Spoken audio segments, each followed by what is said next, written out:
로마서가 우리에게 주는 교훈이 굉장히 강합니다. 예? 성경 전체를 놓고 보면은 어찌 보면은 신학적으로 굉장히 중요하다고 할 수가 있습니다. 하지만 어느 부분 하나 중요치 않은 것이 없지만 말입니다. 자, 그 로마서 보면은 1장의 1절 18절까지 서론에 보면 복음의 본질이 나와 있어요. 그리고 1절 19절에서 32절까지 보면 인간의 타락이 나와 있습니다.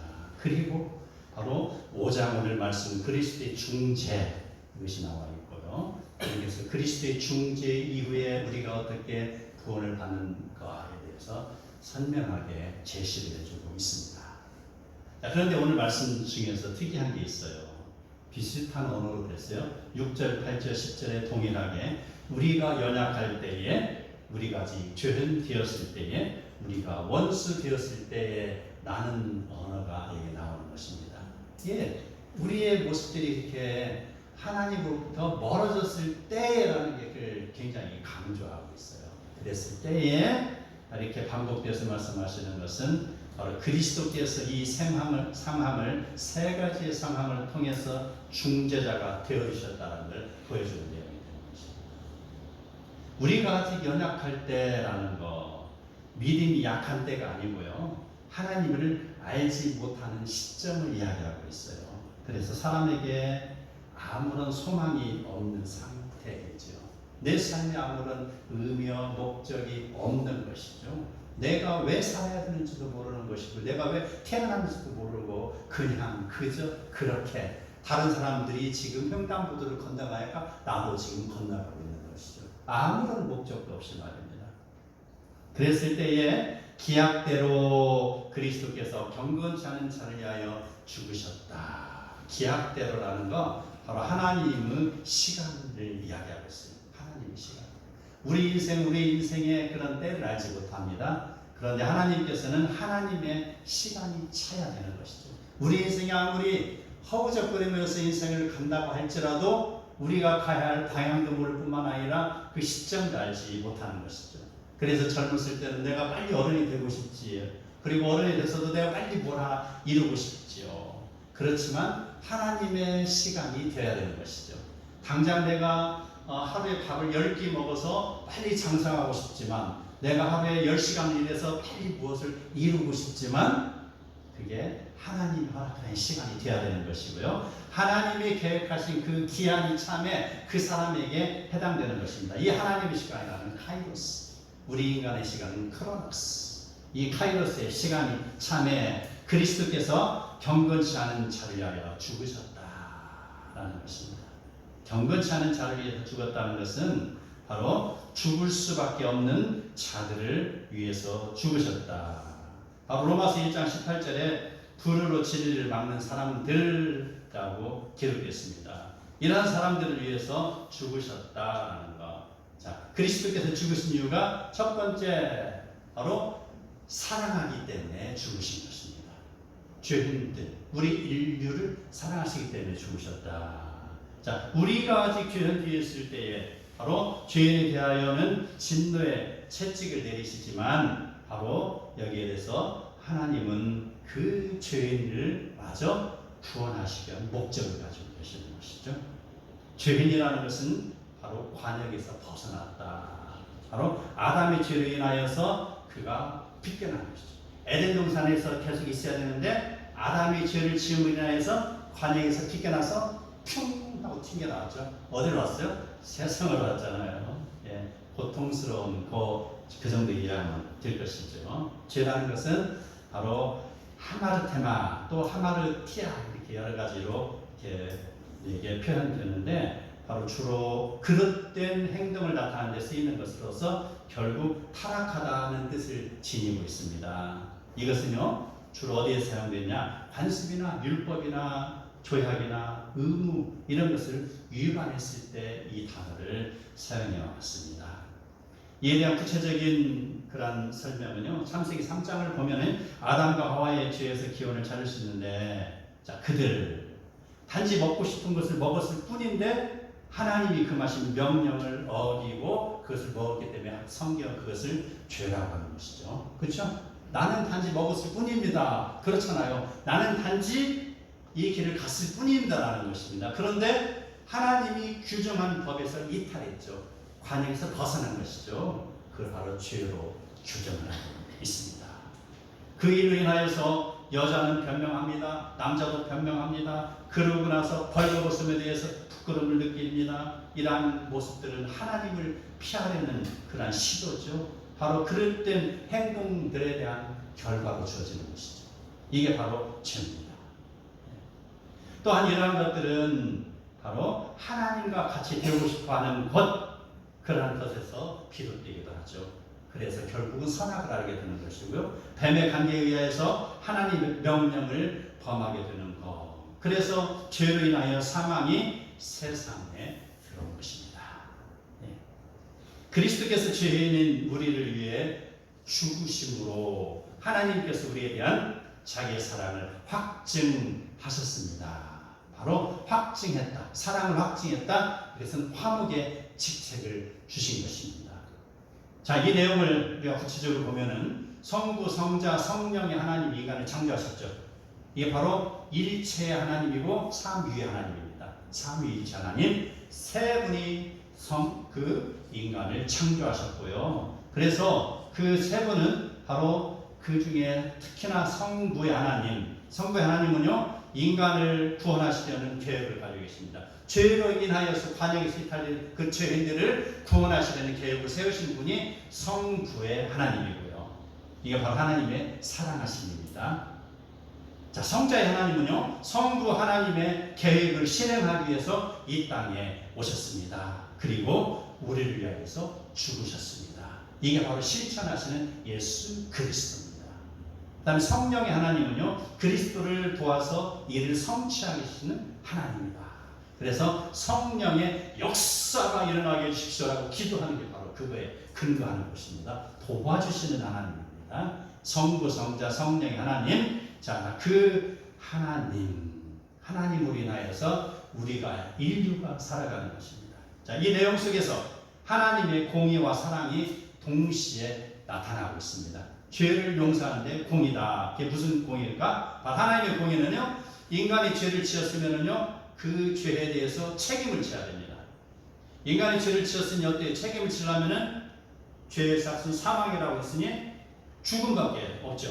그렇죠? 이게 바로 하나님의 공의입니다. 성경을 봐요. 모든 그 죄에 대해서 결과를 묻습니다. 하나님 어떤 때 바로 하나님을 알기 전에 지은 것은 하나님이 묵인하셔요. 하나님이. 그러나 하나님을 알고도 지은 사람은 특히나 거기에 대해서 강하게 물으시는 것이지. 왜? 예, 나의 자녀이기 때문에 삐뚤어지게 나가면 안 되기 때문이라는 것이죠. 그래서 거기에 대한 그 책임을 물으시는 게 하나님의 공의인데, 하나님께서는 그 공의를 발동하면 이 땅 위에 사람 누구를 막론하고 살아남을 사람이 한 사람도 없게 되는 것이죠. 자, 그런데 하나님의 공의와 더불어서 동시에 가는 것은 하나님의 사랑인 것이죠. 그래서 하나님의 사랑이라는 것은 인간의 죄를 지어서 죽을 수밖에 없으나 그의 아들이 책임을 지고 인간의 죄를 대신해 죽으시는 것, 이게 바로 하나님의 사랑입니다. 그래서 하나님의 공의와 하나님의 사랑은 어떻게 가요? 동시에 가는 것입니다. 이게 이루어지는 것이죠. 그렇다면 그리스도께서 무엇을 위해서 죽으셨습니까?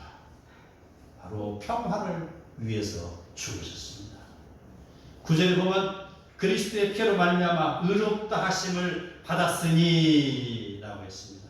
자, 의인의 근거로서 그리스도의 대속적 피 흘림을 강조하고 있는 대목이에요. 그리스도의 피로 말미암아 의롭다 하심을 받았다. 대속적 피 흘림. 이건 바로 내려옴을 이야기하고 있어요. 예수 그리스도가 위에서 내려왔죠. 비하. 성경적인 용어를 비하라고 합니다. 인류를 씻기 위해서 내려오셨다. 비하. 자, 그런데 로마서 5장 1절에 보면 비슷한 용어가 나옵니다. 믿음으로 의롭다 하심을 받았으니라는 구절이 나옵니다. 이것은 뭐예요? 인간의 책임과 의무로서 믿음을 강조하는 것입니다. 그래서 이것은 우리의 인간의 믿음이 하루를 향하는 것이죠. 마치 그리스도의 승기와도 같이 말입니다. 비하와 승기.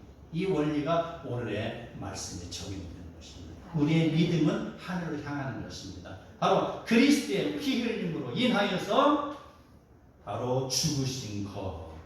피 흘림, 죽으심으로 인하여서 우리가 평화를 누리는 것. 더욱 그런 말미암아 진노하심에서 구원을 받을 것이니 라고 했습니다. 구원을 받을 영혼에 대한 칭의의 연결고리가 이제 되는 것입니다.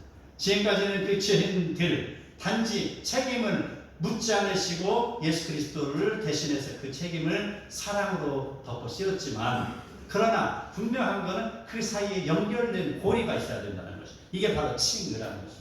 죄를 범한 것은 사실이지만 재판관에 의해서 무죄를 선고받는 것, 이게 칭의예요. 우리 인터넷을 보면은 제가 어쩌다 보면 한 번씩 유튜브를 보면 나오는 게 있어요. 바로 미국의 어느 나이 드신 한 90 정도 되는 분 같아요.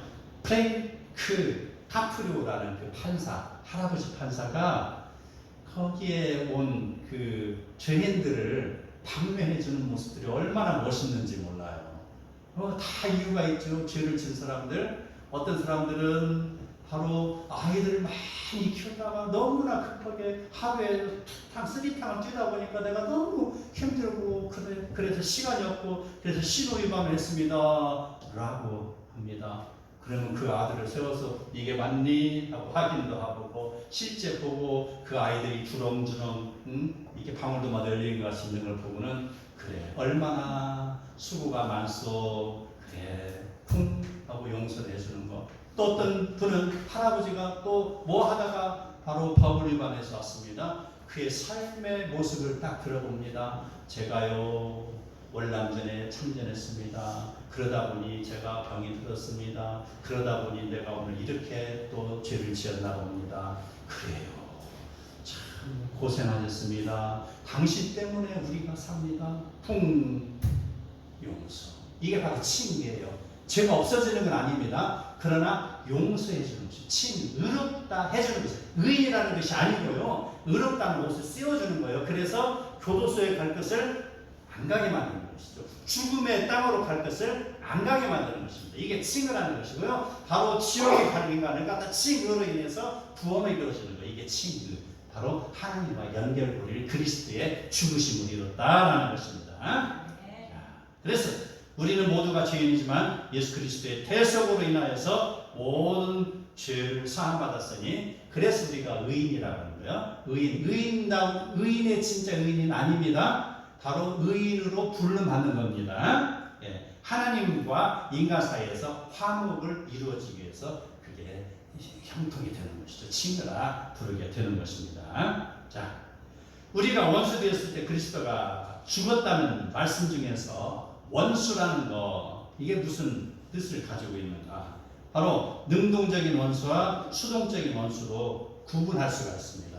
능동적인 원수는 바로 하나님을 향하여 부정하거나 적개심을 갖는 사람. 어떤 사람? 청년 사울입니다. 그가 예수 믿는 사람을 죽이려고 다메섹으로 가던 상태.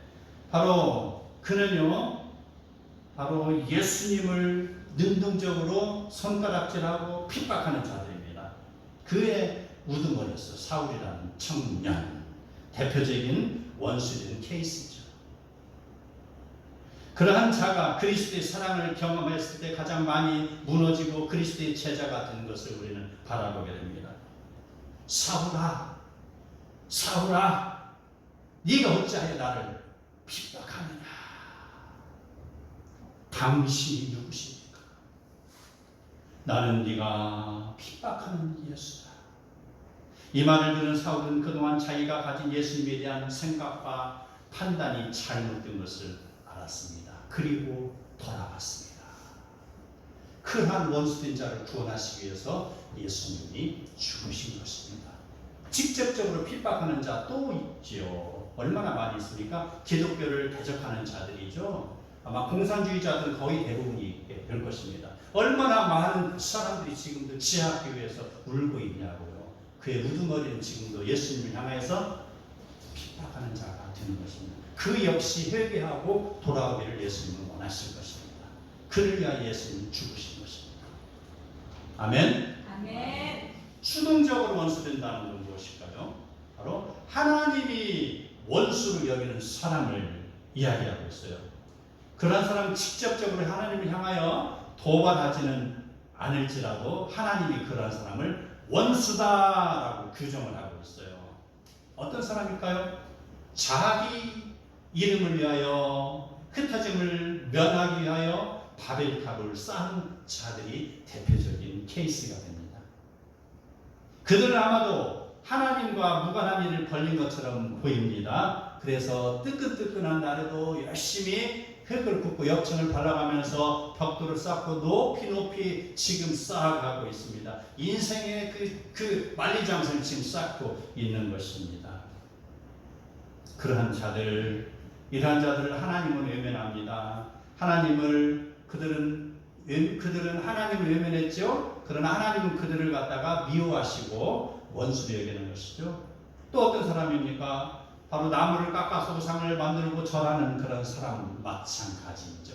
하나님을 향해 직접적으로 찬탄을 들지 않았지만 결국은 하나님과 원수된 사람이라는 것이죠. 그러한 사람들을 위하여 예수님은 죽으셨습니다. 세상에 많은 사람들은 지금도 하나님 없이도 살아갈 수 있다고 생각을 하고 있습니다.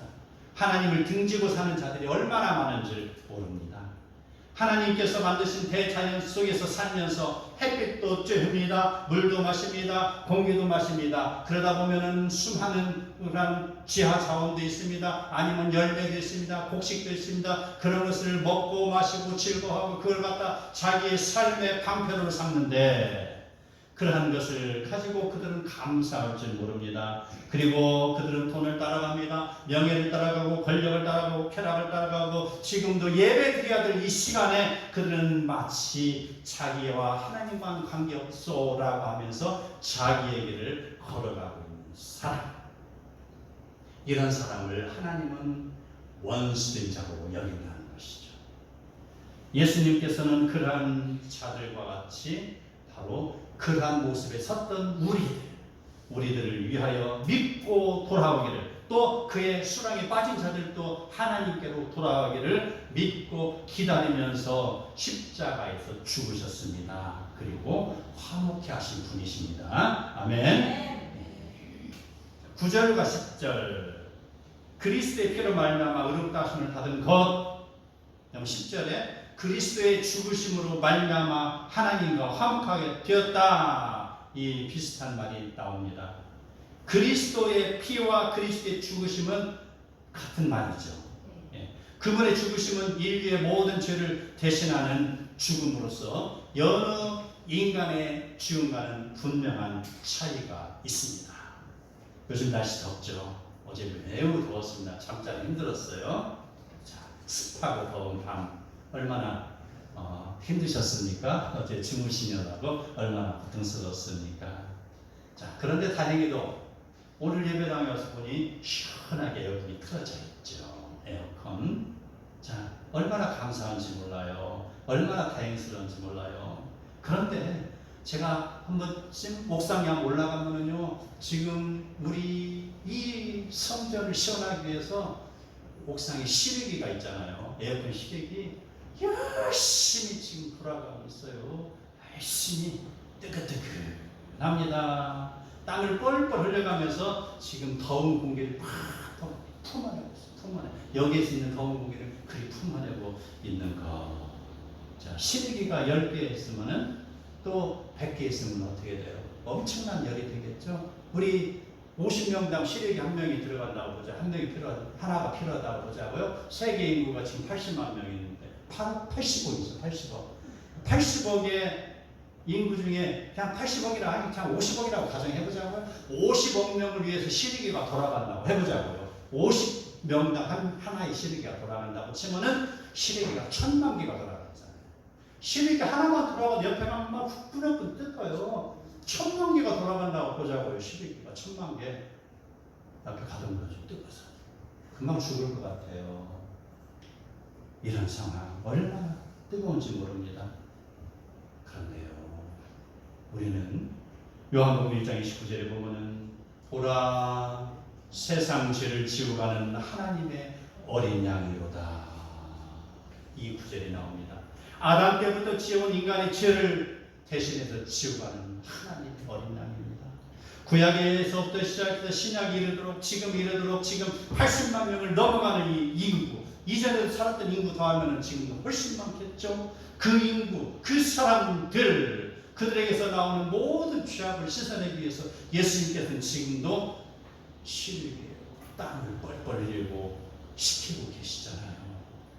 예수님은 그 열기를 식히시기 위해서 어린 양은 얼마나 고통이 크시겠습니까? 사랑이라는 거요, 고통이라는 거는요, 그냥 단순하게 내가 고통받는다 하고 뚝딱 하고 끝나는 게 아닌 것이죠. 그 예수님의 그 고통, 십자가를 지시면서 당한 고통, 그 바로 골고다 언덕을 오르시면서 십자가에서 흘리신 그리스도의 피 흘림과 그 고통의 양과 질과 사이즈와 깊이를 한번 생각해 보시는 것입니다. 누구 때문에? 우리 때문에. 단순하게 무슨 귀한 용지 와가지고 여기서 방면합니다 하고 사인하고 뚝뚝 싹싹 하고 끝나면 그냥 뚝딱 하고 되는 것이 아니라는 것이죠. 영지주의에서 말하는 것처럼 바로 예수님이 이 땅에 오셨다가 죽는 순간에 갔다가 대신 어떤 그 마네킹이나 어떤 그런 것을 갖다 놓고 대신 어떤 사람을 집어넣고 그는 훌쩍하고 떠났다. 이러한 그런 창작 신화가 아닌 것이죠. 예수님이 이 땅에 오셔가지고 인생의 모든 괴로움과 즐거움과 고통과 배고픔과 추위와 땀과 이 모든 고난을 친히 체휼하시고 그 친히 인간의 모든 죄를 대신해서 십자가를 지십니다. 골고다 언덕을 올라가시며 지신 그것이 바로 예수님이 하나님과 우리를 화목하게 하시기 위해서 그가 친히 짊어지신 사건이요, 바로 그의 사랑의 무게인 것입니다. 아멘. 그렇다면 그리스도께서 죽으신 이유 무엇일까요? 죄에 빠진 우리를 구원하시기 위한 것입니다. 바로 그 모든 것을 대신하여 예수님이 십자가의 고통을 느끼시면서 죄 용서함을 감당하신 것은 결국 하나님과 인간의 그런 관계에 화목을 이룬다고 말씀드렸습니다. 바로 화목. 그리스도를 인하여서 하나님과 화목을 이룬 인간은 이제 어떻습니까? 그리스도의 부활하심으로 인하여서 우리 인간도 그 부활에 동참하는 거예요. 예, 이게 바로 구원인 것이죠. 죽으심으로 끝났다면 우리가 예수님에 대해서 다시 판단해야 돼요. 죽으심. 그래서 예수님이 죽으셔서 지금 어디에 갈릴리 바다 옆에 어디에 묻혀있다 하면은 죽으심 참 감사한 분이라고 끝날 일입니다. 그러나 그 예수님께서는 죽으시고 부활하셔서 승천하셨잖아요. 우리의 승천하는 것입니다. 우리의 부활을 위해서 그분이 부활하셨고요. 그분의 바로 승귀하심으로 인하여서 우리도 하늘로 올라간다. 구원이 된다는 것이죠. 이게 바로 예수님께서 죽으신 목적이고 바로 우리를 사랑하는 방법이 되는 것이고요. 우리를 향한 끝없는 사랑이 되는 것입니다. 아멘. 그리스도의 부활하심, 인간의 어떠한 공로나 노력이나 의로움으로 흉내낼 수 없습니다. 오직 하나님의 명령에 순종하는 독생자 예수 그리스도를 믿으며 그리스도의 고난에 동참하는 자에게 주어지는 뭐예요? 부활인 것입니다. 아멘. 그냥 내가 믿었소 하고 그 인생을 망나니같이 살아가는 자에게 주어지는 부활이 아니라는 것이죠. 바로 그리스도의 그 믿음, 그리스도를 향한 믿음과 그리스도의 그 고난에 동참하는 삶을 사는 성도들에게 주어지는 복이 되는 것입니다. 그게 바로 부활이요 구원이 되는 것. 그리스도의 부활은요, 사망과 권세를 이기시고 살아나신 그리스도의 승리입니다.